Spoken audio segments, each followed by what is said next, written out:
Hello swimmers, I hope आप लोग की स्विमिंग अच्छी चल रही होगी। एंड अभी सतारा में एक इंसिडेंट हुआ है जिसमें कई सारे दोस्त पार्टी मना रहे थे एंड उसमें से एक बंदे ने लगभग 8 फीट या 6 फीट ऊपर से डाइव लगा दिया, वो भी हेड डाइव लगा दिया। मतलब मान लीजिए ये हेड है, ये लेग है, तो उसने कुछ ऐसे डाइव लगा दिया और जिस पूल में डाइव लगाया उसकी डेप्थ ही सिर्फ 4.5 फीट मैक्सिमम डेप्थ थी उसकी। एंड उसमें क्या हुआ कि उसकी गर्दन में इंजरी हो गई एंड उसकी डेथ हो गई। तो फिर कई सारे लोगों का ये भी क्वेश्चन था, क्योंकि मैंने कई बार 3 फीट या 2.5 फीट या 4 फीट में भी डाइव लगाई है, हेड डाइव लगाई है। उसकी मैं क्लिप्स दिखा दे रहा हूँ। तो कई सारे लोग ये पूछ रहे थे कि सर इससे कैसे बचा जा सकता था, कि अगर मान लीजिए अगर वो बचना चाहता तो फिर वो क्या करता कि वो बच सकता था। क्योंकि रीज़न सबको पता चल गया है कि डाइव उसने हेड डाइव लगाया एंड उसकी बॉडी नीचे गई, सर उसका फ्लोर में टकराया, गर्दन टूटी या गर्दन में इंजरी हुई जिसके कारण उसकी डेथ हो गई।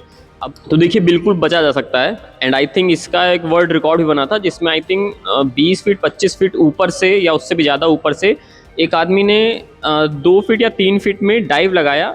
डाइव क्या, वो डाइव जैसा लगा, लेकिन एक्चुअल में लास्ट पॉइंट पे आके उसने अपनी बॉडी को पूरा ही फ्लैट कर दिया, जिससे क्या हुआ, इम्पैक्ट क्या हुआ, पानी में डिस्ट्रीब्यूट हो गया, वो फोर्स डिस्ट्रीब्यूट हो गया एंड उसकी बॉडी पानी में नीचे जाने से बच गई।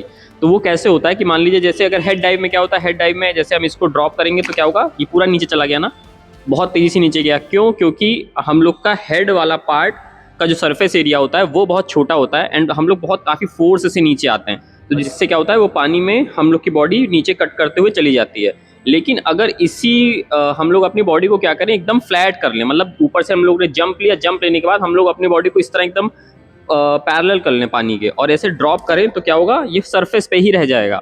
जैसा अभी प्रैक्टिकली आपने देखा ना कि जब मैंने इसको ऐसे ड्रॉप किया तो प्रॉपर नीचे चला गया, जब मैंने इसको फ्लैट छोड़ा तो फिर ये पानी के ऊपर रह गया। तो इससे क्या हुआ, फोर्स डिस्ट्रीब्यूट हो गया, मतलब जो जिस फोर्स से हम लोग गिर रहे थे वो फोर्स वाटर सरफेस पे डिस्ट्रीब्यूट हो गया एंड उस फोर्स का इफेक्ट कम हो गया एंड हम लोग की बॉडी ऊपर ही रह गई।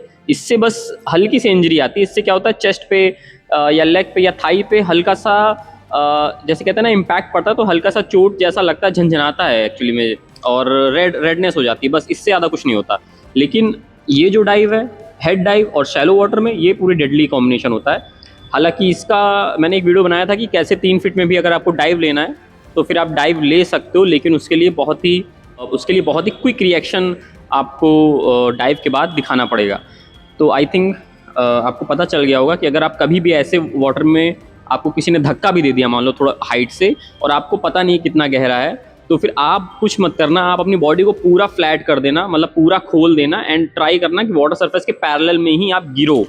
ठीक है, आप गिरोगे, आप सरफेस पे ही रहोगे, थोड़ा सा फेस वगैरह पे लगेगा, थोड़ा सा रेडनेस हो जाएगी, लेकिन आप बच जाओगे और जिंदा रहोगे। तो आई थिंक इस वीडियो से आप लोग को टिप्स मिल गई होगी कि कैसे इस चीज़ को इम्प्लीमेंट करना है। मैं खुद करके दिखाने जा रहा हूँ एंड मैं दिखाऊंगा कि कैसे अगर मैं गलत डाइव लेता हूँ, मतलब हेड डाइव लूँगा, तो कितनी जल्दी से मेरी बॉडी नीचे जाएगी। अंडर वाटर व्यू के साथ भी आप लोग उसको देखोगे।